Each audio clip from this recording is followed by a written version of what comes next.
Hello everyone, I am back with the fourth lecture of the chapter, The Adventure, written by Jayant Narlikar from your book Hornbill. Students, in the previous lecture we have already discussed that that Professor Gaitonde in his parallel universe is reading the 5 volumes of history books and which is written by himself only, and he finds in the 5th book that there is a different turn of events other than the reality. Okay, so what he finds there, he finds that the third battle of the Panipat was won by the Marathas, but in reality the third battle of Panipat was won by the Afghans. Students, हमने previous lecture में ये देखा कि professor Gaitonde history books को पढ़ रहे हैं और उस जो 5 वॉल्यूम है उसकी 5वीं बुक में उन्हें दिखाई देता है कि हिस्ट्री कुछ अलग है, और वो जो जिस पॉइंट पे वो बदला है हिस्ट्री, वो क्या है, बैटल ऑफ पानीपत है। ठीक है, उसमें एक्चुअली उस बुक में क्या लिखा है कि उनके पैरेलल यूनिवर्स में जो बुक पढ़ रहे हैं उसमें ये लिखा है कि जो बैटल ऑफ पानीपत है उसे किसने जीता था, मराठास ने जीता था। लेकिन रियलिटी क्या थी कि जो बैटल ऑफ पानीपत है, थर्ड बैटल ऑफ पानीपत, उसे अफगान्स ने जीता था और मराठास बहुत बुरी तरीके से हार गए थे। लेकिन यहाँ पे कुछ और ही नज़र आ रहा है। इन हिज बुक यहाँ दिखाई दे रहा है दैट अब्दाली, अहमद शाह अब्दाली, जो अफगान्स का किंग था, जो अफगान्स की आर्मी को लीड कर रहा था, वो और दुर्रानी और ये सारे जो लोग थे, इन लोगों को खदेड़ दिया गया था यहाँ से, मराठास ने भगा दिया था। और मराठास ने अब अपने सुप्रीमेसी को वापस से क्या कर लिया था, इस्टेब्लिश कर लिया था मुंबई में, मतलब नॉर्थ पार्ट ऑफ इंडिया में, नॉर्दर्न पार्ट ऑफ इंडिया में। ठीक है, तो और हमने पहले देखा है कि ईस्ट इंडिया कंपनी अभी भी उनके पैरेलल यूनिवर्स में मौजूद है, बल्कि इन रियलिटी क्या हुआ था कि ईस्ट इंडिया कंपनी तो जा चुकी है, ईस्ट इंडिया कंपनी इंडिया को छोड़ चुकी है। तो ये सारा जो कन्फ्यूजन चल रहा था कि रियल में कुछ और यहाँ पे कुछ और, तो अभी हम लोग फ़िलहाल इनके पैरेलल यूनिवर्स के हिसाब से जो हिस्ट्री हुई थी उसको डिस्कस करेंगे। आप अपने रियल हिस्ट्री, जो रियलिटी में जो चीज़ें हुई थी उसको थोड़ा सा अभी साइड रखोगे ताकि आप चैप्टर को अच्छे से समझ पाओ। अभी हम लोग क्या पढ़ रहे हैं कि हिस्ट्री में, उन पैरेलल वर्ल्ड में जो जिस ज़िंदगी में वो जी रहे हैं फ़िलहाल कोमा वाले में, तो वहाँ एक पैरेलल वर्ल्ड में जब पहुँच गए हैं तो वहाँ हिस्ट्री अलग है और जो चीज़ें लिखी हुई हैं वो भी अलग हैं। तो अभी हम लोग वो पढ़ने वाले हैं। उस हिसाब से क्या था, हमने देखा कि ईस्ट इंडिया कंपनी जो है वो जैसे देखती है कि मराठास ने अपनी सुप्रीमेसी को वापस से स्टैब्लिश कर लिया है, वापस से उन्होंने अपने अधिकार को जमा लिया है, तो वो धीरे धीरे अपने टेम्परेरी बिजनेसेस को क्या कर रही है, बढ़ा रही है, एक्सपैंड कर रही है, क्योंकि वो देख रही है कि मराठास हम लोगों को मतलब ऐसे तो ईस्ट इंडिया का कंपनी, ऐसे तो ईस्ट इंडिया का जो कब्ज़ा था वो तो पूरी तरीके से ख़त्म हो गया था, तभी ना ईस्ट इंडिया कंपनी चली गई थी। लेकिन यहाँ पे अभी फ़िलहाल हिस्ट्री के हिसाब से हम लोग देख रहे हैं कि ईस्ट इंडिया कंपनी जो है वो टेम्परेली, धीरे धीरे, मतलब ऐसे ही अभी फ़िलहाल अपने जो बिजनेस है उनको किनारे किनारे एक्सपैंड कर रही है, धीरे धीरे एक्सपैंड कर रही है, लेकिन टेम्परेरी बेसिस पे, उसको मजबूती से नहीं, परमानेंटली नहीं, ये नहीं कि आप बस गए वैसा वाला नहीं, टेम्परेरी एक्सपैंड कर रही है। तो इसी यही था expansion programme. Alright, now for the Peshwas the immediate result was an increase in the influence of Bahau Sahib and Vishwas Rao, who eventually succeeded his father in 1780 AD। अब ये सदाशिव राव और विश्वास राव, इन लोगों ने जो मराठा आर्मी को लीड किया था, इससे इन्होंने अपने अधिकार को वापस जमा लिया था, पूरे मराठा कम्युनिटी वापस से उतनी पावरफुल हो गई थी। तो ये जो पेशवाज थे, पेशवा क्या होते हैं,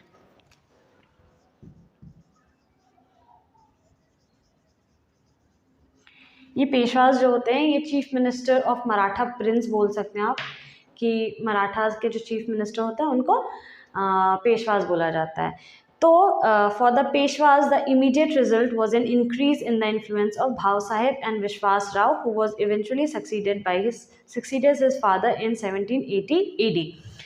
ये जो पेशवाज थे इनके लिए एक बहुत बड़ा आप बोल सकते हो कि रिज़ल्ट था, बहुत इमीडिएट, फटाफट से, बहुत जल्दबाजी में ये चीज़ हुआ कि पूरा मराठा पावर बहुत जल्दी जल्दी इंक्रीज़ होने लगा और इन्फ्लुएंस बढ़ने लगा किसका, भाऊ साहेब का। और विश्वास राव जो था वो उसने अपने पिता की जगह ले ली, वो उनके पिता की जगह पर आकर के बैठ गया। यानी कि रियल में क्या हुआ था कि सारे मराठास तो ख़त्म हो गए थे, सारे मराठास 60,000 to 70,000 मराठास मारे गए थे। तो मराठा के लिए उठ के खड़े होना बहुत मुश्किल था। जो बचे कुचे मराठा भी थे तो मराठा शासन को वापस से वो लोग नहीं इस्टेब्लिश कर पाए। वो लोगों ने पूरी तरीके से मराठा शासन को ही छोड़ दिया, ठीक है, डायनेस्टी पूरी तरीके से ख़त्म हो गई। लेकिन यहाँ पे क्या दिख रहा है कि भाऊ साहेब ने अपनी गद्दी पकड़ ली है, इन्फ्लुएंस बढ़ गया उनका, चारों तरफ वो अपने प्रभाव को, अपने लोगों को प्रभावित कर रहे हैं, चारों तरफ अपने इन्फ्लुएंस को फैलाते जा रहे हैं। और विश्वास राव जो है वो अपने पिता की जगह ले चुका है 1780 AD में। और उनमें एक गद्दार था, एक आदमी था जो उनको हमेशा परेशान करता था, the trouble maker Dada Saheb. एक थे Dada Saheb, was relegated to the background and he eventually retired from state politics। उनको क्या किया गया, relegated का मतलब होता है एक छोटा सा पोस्ट दे देना, डिमोट कर देना, लोअर रैंक पे ले आना। तो उनको एक छोटा सा पोस्ट दे दिया गया। और क्योंकि ये परेशानी फैलाते थे और हमेशा परेशान करते रहते थे मराठास को, कुछ ना कुछ करते होंगे, षड्यंत्र जैसा कुछ, तो इन्होंने क्या किया था कि इनको क्या किया गया कि एक छोटा सा पोस्ट दे दिया गया कुछ भी, और धीरे धीरे ये रिटायर होकर के स्टेट पॉलिटिक्स को ही इन्होंने, राजनीति छोड़ दी। To its dismay the East India Company met its match in the new Maratha ruler Vishwas Rao. अब देखो क्या हुआ था कि ये बहुत बड़ी बात थी कि ईस्ट इंडिया कंपनी जो थी वो अपनी धीरे धीरे अब कोने कोने में अपनी कंपनी को एक्सपांड कर रही थी, है ना, बहुत ज़्यादा जगह उनको फैलने के लिए नहीं मिला था। जबकि रियलिटी में ये हुआ था कि ईस्ट इंडिया कंपनी एक एक करके सबसे लड़ती गई और सबका अपने आप को पूरी तरीके से इस्टेब्लिश करती गई। बैटल ऑफ पलासी को हरा करके ही ईस्ट इंडिया कंपनी ने अपने आप को पूरी तरीके से क्या किया था, मजबूती से यहाँ पे बिठा लिया था। 1757 में ये लड़ाई हुई थी और उसके बाद कंपनी रूल समझो पूरी तरीके से यहाँ पे बैटल ऑफ पलासी के बाद इस्टेब्लिश हो गया, ठीक है, ईस्ट इंडिया कंपनी का। लेकिन यहाँ पे क्या किया गया पैरेलल यूनिवर्स में कि ईस्ट इंडिया कंपनी को जगह ही नहीं दी गई फैलने की। ईस्ट इंडिया कंपनी एकदम किनारे किनारे धीरे धीरे अपने टेम्परेरी बिजनेस को इस्टेब्लिश कर रहा था, और स्थायी रूप से नहीं, परमानेंटली नहीं, बिल्कुल टेम्परेरी तरीके से ही इस्टेब्लिश कर रहा था। क्योंकि कभी भी तुम लोग ये बात याद रखो कि तुम लोग यहाँ बाहर के हो, तुम लोग को यहाँ से कभी भी भगाया जा सकता है। तो यहाँ पे परमानेंटली इस्टेब्लिश होने की गलती तुम लोग करना भी मत और सोचना भी मत। ये मराठास ने उनके दिमाग में क्लियरली डाल दिया था, ठीक है। और ये बात बहुत एविडेंट थी, जैसे ही मराठा ने रूल करना शुरू किया, अपना इन्फ्लुएंस बढ़ाया, और ये बात उनके कानों में अच्छे से चल गई। और टू इट्स डिसमे मतलब शॉकिंग,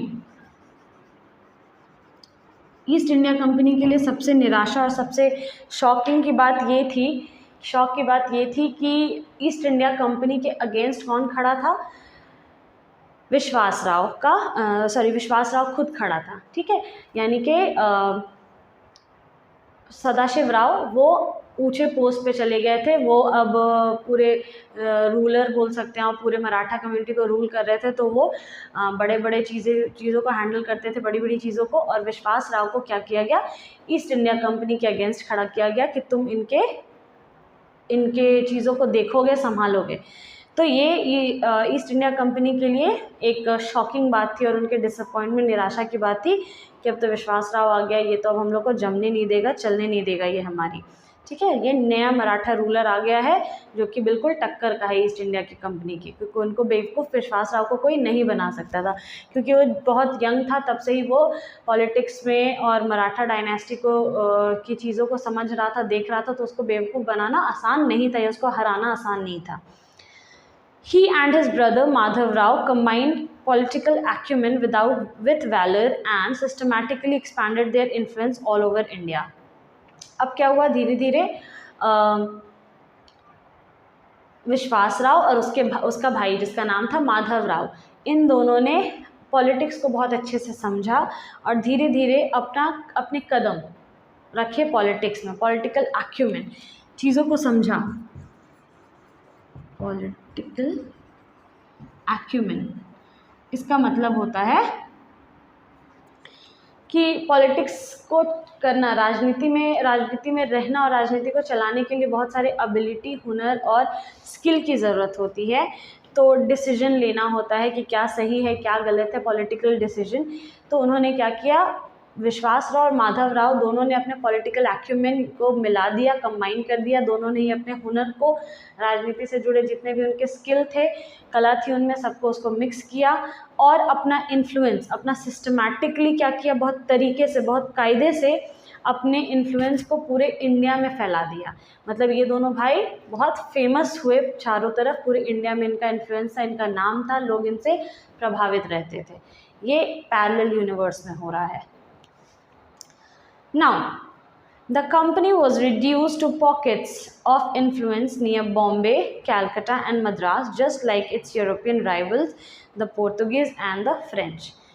अब ईस्ट इंडिया कंपनी की बिल्कुल नहीं चल रही थी। ईस्ट इंडिया कंपनी का वो वाला टाइम आ गया था कि टुकड़ों में जीना पड़ रहा था इनको, ठीक है। जैसे ईस्ट इंडिया कंपनी तो फैल गई थी, एक्चुअल में ईस्ट इंडिया कंपनी और ब्रिटिशर्स ने क्या किया था, पूरे इंडिया पे कब्जा कर लिया था। लेकिन यहाँ पे मराठास ने क्या किया, उनको फैलने का मौका ही नहीं दिया, ये अवसर ही नहीं दिया। मतलब जो गलती रियलिटी में हुई थी, वो सारी गलतियों को यहाँ पे क्या किया जा रहा है, वो सारी गलतियों को फूक फूक के कदम रखे जा रहे हैं, यहाँ पे उन गलतियों को दोहराया ही नहीं जा रहा है। यहाँ पे क्या हुआ कि ईस्ट इंडिया कंपनी को जगह नहीं दिया गया फैलने का, बिल्कुल भी एक्सपैंड करने का जगह नहीं दिया। इनको टुकड़ों में क्या बिजनेस करने के लिए दे दिया गया, थोड़ा सा मद्रास, थोड़ी सी जगह कलकत्ता में, थोड़ी सी जगह मुंबई में, बॉम्बे में, यानी बॉम्बे, मुंबई, कलकत्ता, कोलकाता, मद्रास, चेन्नई, यानी पुराने नाम को यहाँ पे लिखा गया है। तो इन सारी जगहों में छोटे छोटे हिस्सों में, छोटे छोटे टुकड़ों में, बहुत कम कम जगह में इनको बोला गया कि तुम लोग बिजनेस करो, अपना व्यापार करो, इससे ज़्यादा फैलने की ज़रूरत नहीं है। एग्जैक्टली इनके दुश्मनों की तरह, यूरोपियन राइवल्स थे ना इनके, जो पोर्तुगीज़, जो फ्रेंच, ये लोग भी इंडिया आए थे ट्रेड करने के लिए, ये लोग भी इंडिया में अपना व्यापार करने के लिए आए थे। लेकिन उस समय ये लोग इंडिया पे पूरी तरीके से फैल नहीं पाए और ये लोग गोवा और पौंडीचेरी, जो पुडुचेरी के नाम से जाना जाता है, तो इस दोनों जगह पे ही अपना छोटा छोटा बिजनेस को चलाए और फिर वहाँ से चले गए अपने बिजनेस को करके, क्योंकि ये लोग फैल नहीं पाए। बहुत सारे रीजंस थे। तो जिस तरीके से ये लोग आए, अपना छोटा सा बिजनेस किया और वहाँ से चले गए ट्रेड करके, व्यापार करके, उसी तरीके से एग्जैक्टली इन लोगों को भी छोटे छोटे जगहों को दे दिया गया कि तुम लोग इन जगहों से व्यापार करो और यहाँ से फिर वापस चले जाओ, या इससे ज़्यादा बढ़ने की ज़रूरत नहीं है। तो इनके जो खर्चे थे, इनको पॉकेट्स में रिड्यूस कर दिया गया। ये नहीं कि खजाना और कमरा भरा पड़ा है, वैसा नहीं, बहुत छोटे छोटे में। ना देखो, ये सब सारी चीज़ें जो थी, ये सब पैरेलल यूनिवर्स में हो रहा था। तो हम लोग देख सकते हैं कि अगर ये हो क्यों रहा है, क्योंकि ये कहीं ना कहीं प्रोफेसर गायतोंडे के मन में है, वो कहीं ना कहीं डीपली इन्फ्लुएंस है इन सारी चीज़ों से। शायद वो अपने मन में कहीं ना कहीं चाहते हैं कि इंडिया का हिस्ट्री ऐसा हुआ होता, इंडिया में कभी भी ईस्ट इंडिया कंपनी इस्टेब्लिश हुई ही नहीं होती, और हुई होती भी तो उनको इस तरीके से, जैसे वो अपने पैरेलल यूनिवर्स में बता रहे हैं, उस तरीके से ही हुई होती।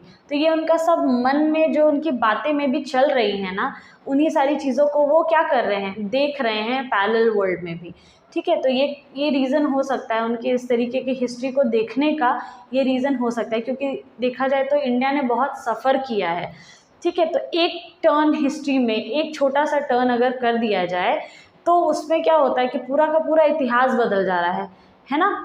तो ये बहुत बड़ी चीज़ थी कि एक टर्न ऑफ इवेंट अगर कर दिया जाए तो पूरा इतिहास बदल जा रहा है इंडिया के।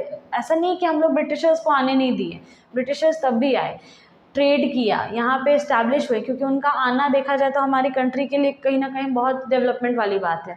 क्योंकि जब तक वो लोग आए और ईस्ट इंडिया कंपनी थी, तो इंडिया को बहुत कुछ सीखने को मिला, इंडिया बहुत तरीके से डेवलप की, बहुत तरीके से बहुत जल्दी आप बोल सकते हैं फ्लरिश कर सकती थी अगर साथ में बिजनेस करती तो। लेकिन इन लोगों के तो इरादे सही नहीं निकले, इन लोगों के तो इरादे ही गलत थे, इन लोगों ने तो कब्ज़ा और स्लेव और इन तरीके की चीज़ों को अपनाया, ठीक है। तो ये जो टर्न ऑफ इवेंट था, वो ईस्ट इंडिया कंपनी को पूरी तरीके से अपने ख्यालों में से निकाल नहीं रहे हैं। जैसे ईस्ट इंडिया कंपनी चली गई है, तो ईस्ट इंडिया कंपनी अभी भी है और वो अभी भी काम कर रही है, ठीक है। जैसे इंडिया के लोग बाहर जा करके और फॉरेन कंट्रीज़ में जा करके काम कर रहे हैं ना, तो वैसे ही ब्रिटिशर्स भी यहाँ आकर के अभी भी काम कर रहे हैं। ईस्ट इंडिया कंपनी अभी भी यहाँ है, इंडिया के साथ कोलैबोरेशन में काम कर रही है। लेकिन जिस तरीके से उन्होंने राज किया, इंडिया को कब्जा अपना गुलाम बना लिया, ये सारी चीज़ें नहीं हुई, ये सारी चीज़ें बदल गई, क्योंकि एक टर्न ऑफ हिस्ट्री से पूरी हिस्ट्री, उसके बाद जो जितने भी कॉन्सिक्वेंसेस हुए, जो भी नतीजे हुए, वो सारे के सारे बदलते चले गए। Now for political reasons the पेशवाज kept the puppet Mughal regime alive in Delhi. अच्छा, पेशवाज और मुग़ल की दुश्मनी बहुत पुरानी है, बहुत पुरानी, ठीक है। ये लोग कभी भी एक दूसरे को पसंद नहीं करते थे। मे बी ये रीज़न रहा होगा कि मुग़ल्स ने रियलिटी में क्या किया था कि मराठास को बिट्रे कर दिया था, जबकि मराठास ने उनकी तरफ हाथ बढ़ाया था और ये बोला था कि हम लोग तुम्हारी मदद करेंगे, तुम लोग अपने आप को ब्रिटिश को सरेंडर मत करो। लेकिन इन्होंने विश्वास नहीं किया और उन्होंने धोखा दे दिया मराठास को, और मराठास के ये हारने का बहुत बड़ा रीज़न था। तो खैर कोई नहीं। अब पैरेलल यूनिवर्स में क्या देख रहे हैं हम लोग कि जो पेशवाज हैं उन्होंने अभी भी मुगल्स को सपोर्ट किया हुआ है। वो लोग इसको पपेट की तरह इस्तेमाल कर रहे हैं, यानी कि कठपुतली की तरह नचा रहे हैं। इन्होंने दिल्ली को दे दिया है मुगल्स को, और वहाँ पे उसका राज चलने दे रहे हैं अपने पॉलिटिकल फ़ायदे के लिए, ठीक है। ये उसको कठपुतली की तरह वहाँ पे बिठा के रखे हैं, सारी चीज़ें इनके अनुसार ही होती है, बस मुगल्स को वहाँ पे कठपुतली की तरह बिठा कर रखा है, ज़िंदा रखा है, वो भी अपने पॉलिटिकल फ़ायदे के लिए, राजनीतिक फ़ायदे के लिए। In the 19th century, these de facto rulers from Pune were astute enough to recognize the importance of the technological age during dawning in Europe. अब देखो,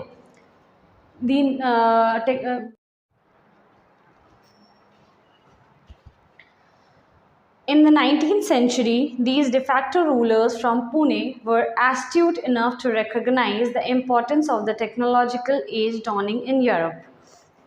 अब देखो, ये 19th सेंचुरी आया, पेशवाज और मराठास जो थे, इन लोग रूल तो कर रहे थे, तो धीरे धीरे इन लोगों को डेवलपमेंट भी करना था। तो इन लोगों को इन de facto rulers, de facto क्यों बोला गया है? डी फैक्टो का मतलब होता है एग्जिस्टिंग इन फैक्ट, ठीक है। एग्जिस्टिंग इन फैक्ट का मतलब तथ्यपूर्ण, जिसको कोई बदल नहीं सकता है, ये है मतलब है, ठीक है। ये डी फैक्टो वर्ड यहाँ पे इसीलिए स्ट्रेस करके दिया गया है क्योंकि इनके पैरेलल यूनिवर्स में, प्रोफेसर गंगाधर पंत के पैरेलल यूनिवर्स में, उन्हें इस बात का यकीन था, उन्हें ऐसा चाहिए था कि हाँ रूलर्स रहें, यही लोग रूल करें। ही बैडली वांटेड कि मराठाज ही रूल करें, इनके अलावा कोई और रूल ना करे, क्योंकि अफगान्स ऑब्वियसली उन्होंने बहुत गलत तरीके से, बुरे तरीके से हराया था बैटल ऑफ पानीपत में। तो डी फैक्टो इसलिए बोला गया क्योंकि एग्जिस्टिंग रूलर है, ये फैक्ट है कि यही लोग रूलर हैं और मराठास को ही रूल करना चाहिए। इनके दिमाग में कहीं ना कहीं सेट था, इसीलिए अपने पैरेलल यूनिवर्स में उसको एज अ रूलर देख रहे हैं मराठा को, ठीक है। इसलिए यहाँ पे डी फैक्टो वर्ड यूज़ किया गया कि तथ्यपूर्ण है ये। इन तथ्यपूर्ण शासकों को ये बात अच्छे से मालूम थी 19th सेंचुरी में, 19वीं सदी में, कि टेक्नोलॉजी कितनी ज़रूरी है, साइंस और टेक्नोलॉजी कितनी ज़रूरी है। जैसे ये लोग स्टैब्लिश तो कर लिए अपने आप को, ये लोग अच्छे से शासन भी कर रहे थे, सब ठीक चल रहा था, तो कहीं ना कहीं ये बात इन लोगों को मालूम थी। दे वर एस्ट्यूट इनफ, ये लोग इतने चतुर थे, ठीक है, कि इस बात को ये पहचान सके, रियलाइज़ कर सकें कि जैसे यूरोप जो है वो कैसे साइंस और टेक्नोलॉजी में अपने आप को आगे बढ़ा रहा है, यूरोप अपने आप को साइंस और टेक्नोलॉजी में किस तरीके से फ्लरिश कर रहा है, उसी तरीके से हम लोगों को भी करना है, हम लोगों को भी आगे बढ़ना है, हम लोग ऐसे पीछे नहीं रह सकते हैं, ठीक है। तो अब इनका कोई दुश्मन था नहीं, ईस्ट इंडिया कंपनी भी जगह पे थी अपनी, और बाकी सारे लोगों को तो भगा ही दिया था, ये लोग भी रूल कर ही रहे थे। तो अब इनका मेन मोटिव था डेवलपमेंट। तो साइंस और टेक्नोलॉजी कितनी इंपॉर्टेंट है, और जिस तरीके से यूरोप में डॉनिंग का मतलब होता है उगना, ठीक है, तो जिस तरीके से साइंस और टेक्नोलॉजी अभी वहाँ पे उभर रहा था, वैसे ही अब ज़रूरी था कि इंडिया में भी वो चीज़ आ जाए। They set up their own centres for science and technology, और टेक्नोलॉजिकल एज बहुत ज़रूरी, ये जो एज चल रहा था वो टेक्नोलॉजिकल एज चल रहा था। रेलवेज़ आ गया था, पटरियाँ बैठ गई थी, फैक्ट्री सेटअप हो रहे थे धीरे धीरे, ठीक है, तो इनको भी ये चीज़ समझ में आने लगा कि हम लोगों को भी टेक्नोलॉजी की ज़रूरत है। तो इन्होंने क्या किया, सेटअप कर लिया अपने ही सेंटर साइंस एंड टेक्नोलॉजी के, किसी पे डिपेंड नहीं रहे। ठीक है, और ये डिपेंड नहीं किए कि ब्रिटिशर्स आएंगे, ईस्ट इंडिया कंपनी की हेल्प लेंगे, एक्सेट्रा एक्सेट्रा। तो ये लोग अपने ही सेंटर्स को सेटअप कर लिए जिसमें साइंस एंड टेक्नोलॉजी पे काम होगा, डेवलपमेंट आगे बढ़ेगा। ठीक है, देश आगे बढ़ेगा, सब ठीक चल रहा था।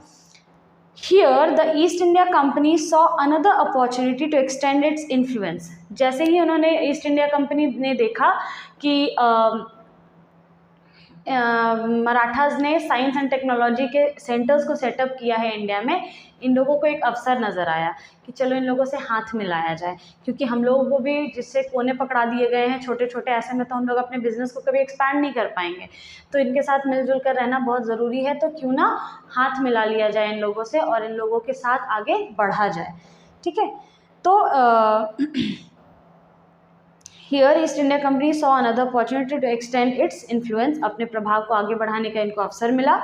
It offered aid and expert, उन्होंने बोला कि हम आप लोगों को एड देंगे। एड का मतलब सुविधाएं देंगे, सहायता देंगे आप लोगों को, और एक्सपर्ट्स देंगे।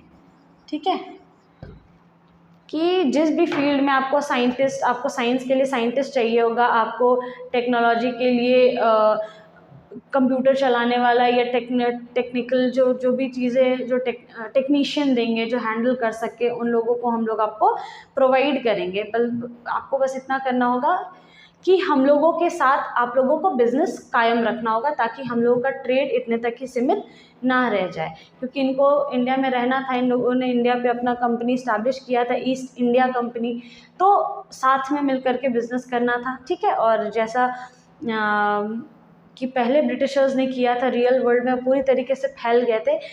मराठास भी ये चीज़ होने नहीं देना चाहते थे, इस वजह से उन लोगों को पावरलेस कर दिया था बिल्कुल। उन लोगों को छोटे छोटे कोने पकड़ा दिए थे जहाँ वो लोग ट्रेड तो कर पाए लेकिन अपना पावर को एक्सपैंड नहीं कर पाए। ठीक है, ये सारी चीज़ों का अच्छे से ख्याल रखा गया था। देखो, जो जो चीज़ें एक्चुअली रियल वर्ल्ड में हुई थी, जो जो गलती, वो यहाँ बिल्कुल नहीं दोहराई जा रही है पैरेलल यूनिवर्स में। ठीक है, तो ये कहीं ना कहीं आप बोल सकते हो कि ये इनके दिमाग में था, ये कहीं ना कहीं प्रोफेसर गंगाधर पंत के दिमाग में है, चल रहा था कि काश ऐसा नहीं हुआ होता कि एक टर्न ऑफ इवेंट हुआ है और उससे पूरी तरीके से कितने स्मूथली सारी चीज़ें चल रही हैं। हम लोगों के पास साइंस एंड टेक्नोलॉजी है, लेकिन वो हम लोग को ब्रिटिशर्स से ही मिला है, लेकिन उसके लिए बहुत सारे सैक्रिफाइसेस करने पड़े हैं, बहुत लड़ाइयाँ करनी पड़ी हैं इंडिया को, बहुत सारे आप बोल सकते हैं त्याग करने पड़े हैं, है ना। इतनी आसानी से सब कुछ नहीं मिल गया है। तो एक टर्न ऑफ इवेंट से अभी तक क्या हो रहा है कि वो लोग हम लोग पे डिपेंड कर रहे हैं। हम लोग मराठा से वो लोग अपने इन्फ्लुएंस को बढ़ाने के अवसर ढूंढ रहे हैं धीरे धीरे, है ना। अपने आप को किनारे देख रहे हैं, पावरलेस महसूस कर रहे हैं, लेकिन एक्चुअल वर्ल्ड में तो कुछ और ही हुआ था ना। रियल वर्ल्ड में तो वो लोग इतने पावरफुल थे कि हमारी चीज़ों पे हम लोगों को ही गुलाम बना करके और बैठ गए थे, है ना। तो यहाँ पे जो मिस्टेक्स रियल वर्ल्ड में हुए थे यहाँ पे वो नहीं होने देना चाह रहे हैं। तो यहाँ पे उन्होंने क्या बोला कि हम आप लोग को एड देंगे। ईस्ट इंडिया कंपनी बोली हम आप लोगों को सहायता देंगे, विशेषज्ञ देंगे, दोनों चीज़ें देंगे। आप लोग को हम लोगों को अपने साथ बिजनेस में रखना पड़ेगा। ठीक है, they were accepted only to make the local centres self sufficient. तो मराठास मान गए, जो रूलर्स थे वो मान गए, बोले कि हाँ ठीक है, चलो कोई दिक्कत नहीं, रखेंगे, लेकिन बस अपने आप को सेल्फ सफिशिएंट बनाने के लिए, अपने सेंटर्स को आत्मनिर्भर बनाने के लिए, कि एक बार इन लोगों से सीख लो, उसके बाद फिर इन लोगों की हम लोगों को ज़रूरत नहीं है। बस अपने आप को आत्मनिर्भर बनाने के लिए उन लोगों के प्रस्ताव को क्या किया गया, मान लिया गया, एक्सेप्ट कर लिया गया। The 20th century brought about further changes inspired by the West. अब देखो 19th सेंचुरी में तो साइंस एंड टेक्नोलॉजी आ गई हमारे इंडिया में, पैरेलल यूनिवर्स में 19th सेंचुरी में साइंस एंड टेक्नोलॉजी आ गई। अब अभी भी आप देखोगे तो इंडिया में हम लोग बहुत सारी चीज़ें वेस्ट से इंस्पायर होकर के और करते हैं। ठीक है, वेस्टर्न कल्चर से इंस्पायर होकर के हम लोग करते हैं। तो इसके दोनों ही चीज़ें हैं, इसके फ़ायदे भी और इसके नुकसान भी हैं, इसका प्रोज भी और कॉन्स भी है। चीज़ें तो हम लोग नई नई सीख रहे हैं, लेकिन हम लोग अपने कल्चर को भी खोते जा रहे हैं। ऐसा नहीं है कि इंडिया के पास वो चीज़ नहीं है, इंडिया के पास टेक्नोलॉजी नहीं थी, इंडिया के पास साइंटिस्ट नहीं थे, इंडिया के पास पढ़े लिखे लोग नहीं थे, ऐसा नहीं था। हमारे पास हमारे जो वेद और ऋषि मुनियों ने जो वेद और उपनिषद ये सब में लिख के वो लोग चले गए, और जिस तरीके से उन लोगों ने चीज़ों को बनाया और किया बिना साइंस की किताबों को पढ़े, वो आज जा कर के नासा के साइंटिस्ट को मालूम पड़ रहा है, जो कि उस ज़माने में ही उन्होंने बता दिया था और उन्होंने खोज लिया था। ठीक है, ऐसी बहुत सारी चीज़ें हैं। आज ही इंडिया के जितने बिल्डिंग्स हैं, जितने पहले पुराने मॉन्यूमेंट्स हैं, जितने मंदिर हैं, ऐसी ऐसी टेक्नोलॉजी और ऐसे ऐसे आर्किटेक्चरल बोल सकते हैं, जो कि आज के आर्किटेक्चर को भी नहीं मालूम होगा, चाहे वो किसी ऑक्सफोर्ड और किसी भी कैम्ब्रिज यूनिवर्सिटी से क्यों ना पढ़कर आ जाए। लेकिन वो जो आर्किटेक्चर आपको यहाँ पे मिलेगी, जो इंडिया के टेम्पल्स और बहुत पुराने मंदिरों में और बिल्डिंग्स में मिल जाएगी, और जिस टेक्नोलॉजी से जिस दिमाग से उसको बनाया गया है वो बहुत पुराना है। ठीक है, और आज के भी लोग उसको पकड़ नहीं पा रहे हैं। तो ऐसा नहीं कि इंडिया में रिसोर्सेज नहीं थे, इंडिया में एक्सपर्ट्स नहीं थे, मालूम नहीं था। ठीक है, पहचान नहीं थी। तो the 20th century brought about further changes. तो इंस्पायर्ड तो हम लोग अभी भी हो रहे हैं, पहले भी उस समय भी 19th सेंचुरी में साइंस एंड टेक्नोलॉजी को इंस्पायर हुए, यूरोप को ही देख करके हुए कि यूरोप में साइंस और टेक्नोलॉजी इतना आगे बढ़ रहा है, तो हमारे यहाँ भी होना चाहिए।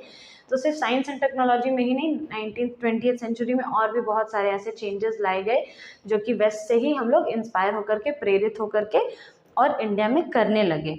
लेकिन इस बार हम लोग उस पर डिपेंड नहीं हुए, उन लोगों को अपने ऊपर थोपने नहीं दिया। इस बार उन लोगों को नहीं बोला कि, या हम लोग बोले तो नहीं था, वो लोगों ने ज़बरदस्ती हम लोग को थोपा था, हम लोगों के ऊपर वो चीज़ को छोड़कर चले गए थे या ज़बरदस्ती करने लगे थे हम लोगों पे।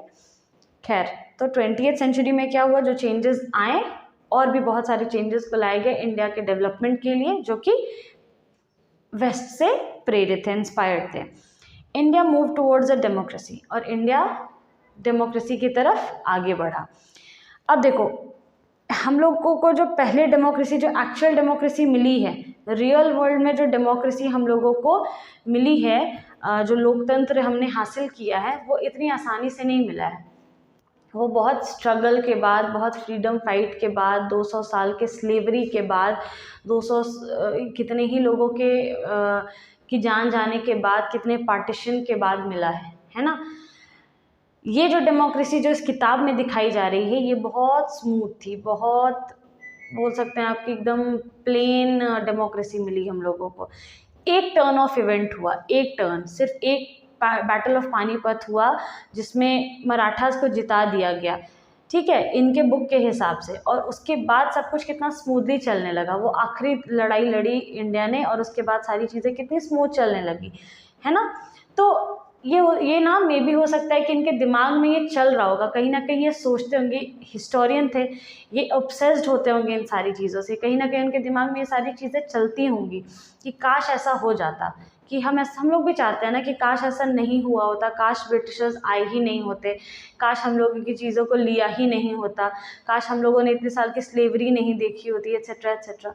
तो शायद गंगाधर पंत के दिमाग में भी ये सारी चीज़ें चलती हैं, इसीलिए वो अपने पैरेलल यूनिवर्स में जो अपना इमेजिनेशन है, जो अपना ऑब्सेशन है, जो उनकी फैंटेसी है, उन्हीं सारी चीज़ों को रिलिव कर रहे हैं, वो देख रहे हैं, उन्हीं चीज़ों को वो किताब में जैसा वो चाहते हैं उन्हीं सारी चीज़ों को वो पढ़ रहे हैं। ठीक है, तो ये उनके दिमाग का एक्चुअली उनके दिमाग का ही कुछ यू कैन से डिसफंक्शन हो गया है अभी फ़िलहाल, जो उनको पैरेलल यूनिवर्स में लेके और वो ये सारी चीज़ें देख रहे हैं। ठीक है, तो रियल वर्ल्ड में पैरेलल वर्ल्ड में क्या हुआ कि इंडिया फाइनली डेमोक्रेसी की तरफ मुड़ा। By then the Peshwas has lost their enterprises and they were gradually replaced by the democratically elected bodies. और तब तक क्या हो गया था, पेशवाज अपने इंटरप्राइजेस खो चुके थे, उद्योग खो चुके थे, और उन लोगों को फाइनली जो पेशवा मतलब चीफ मिनिस्टर, उन लोगों ने chief minister of Maratha Prince, तो मराठा प्रिंस के जो मिनिस्टर्स होते थे, पेशवा उनको बोला जाता था। तो अब डेमोक्रेसी आ गई है, तो अब वो तो मिनिस्टर नहीं रहेंगे ना, अब उनको रिप्लेस कर दिया जाएगा, वो हट जाएंगे, और उनके जगह कौन कारोबार संभालेगा, चीफ मिनिस्टर संभालेंगे, जो एक्चुअल चीफ मिनिस्टर जिनको वोटिंग सेलेक्ट किया जाएगा। जैसे अभी हम लोग करते हैं, इलेक्शन होते हैं, वोटिंग देते हैं और तब जाके चीफ मिनिस्टर होता है ना, वही सारी चीज़ों को संभालते हैं। उसी तरीके से डेमोक्रेसी अब आ गई थी, अब पेशवाज का कोई काम नहीं था, तो उनका जो इंटरप्राइजेस था वो ख़त्म हो चुका था और उनके जगह पर अब एक्चुअल चीफ मिनिस्टर जो कि इलेक्शन के थ्रू इलेक्ट होंगे उनको बिठाया जाएगा। The Sultanate at Delhi survived this transition largely because it wielded no real influence. Delhi सल्तनत पे जो मुग़ल बैठे हुए थे उन लोग भी इस ट्रांजिशन से इस चीज़ को बड़े अच्छे से एक्सेप्ट किया, क्योंकि उन लोगों का खास कुछ वैसा इन्फ्लुएंस था नहीं। वो लोग को तो जैसे मराठास नचा रहे थे वो लोग वैसे नाच रहे थे, पपेट थे वो लोग, कठपुतली थे उनके हाथों की, मराठास के हाथों की। पैरेलल यूनिवर्स की बुक की बात कर रहे हैं हम, ठीक है, उसमें ऐसा था। तो वो लोग को वहाँ रहना नहीं रहना बराबर था। अभी मराठास उन लोग को नचा रहे थे, अब कोई डेमोक्रेटिक आएगा वो नचाएगा या उन लोग के बदले वो बैठेंगे, तो कुछ खास उन लोग को फ़र्क पड़ा नहीं उनके आने और जाने से। The Shahenshah of Delhi was no more than a figurehead to rubber stamp the recommendations made by the Central Parliament. और जो दिल्ली सल्तनत का जो शहंशाह था ना, वो बस समझो कि एक फिगर हेड था, बस आदमी उसको जानता था कि हाँ ये शहंशाह है दिल्ली का, इसके अलावा, और जिसके सर पे एक ताज है, रबर स्टैम्प है, बस स्टैम्प लगा हुआ था, एक रिकमेंडेशन था वो। लेकिन सब कुछ कौन कर रहा था? सेंट्रल पार्लियामेंट कर रहा था, जो वहाँ पे हमारा अभी जैसे सब कुछ पार्लियामेंट संभालता है ना, उसी तरीके से डेमोक्रेसी आने के बाद सेंट्रल पार्लियामेंट ही सारी चीज़ों को संभाल रहा था। दिल्ली सल्तनत और शहंशाह ऑफ दिल्ली बस वहाँ पे नाम के लिए थे और अब उनमें पावर नहीं था, वो लोग बिल्कुल ही पावरलेस हो चुके थे। एज ही रेड ऑन, जैसे जैसे वो पढ़ता गया, Gangadhar Pant began to appreciate the India he had seen. वैसे वैसे वो इंडिया की सराहना बहुत ज़्यादा करने लगे, उन्हें इंडिया बहुत अच्छा लगने लगा उस किताब में, ठीक है। तो हमने जो रियल लाइफ इवेंट्स देखे, जैसे डेमोक्रेसी हम लोग को हासिल हुई, एक्चुअली हम लोग को डेमोक्रेसी वैसे नहीं मिली थी, कुछ अलग था इस डेमोक्रेसी में। ये डेमोक्रेसी पैरेलल यूनिवर्स के हिसाब से हम लोग को बहुत स्मूथली मिली थी, तो ऑब्वियसली अच्छा लगेगा ही। गंगाधर पंत को पढ़ने में बड़ा अच्छा लगा था, किसी भी इंडियन को ये चीज़ बहुत अच्छी लगेगी। I hope you understood the chapter. We'll further continue the chapter in the next lecture. Thank you.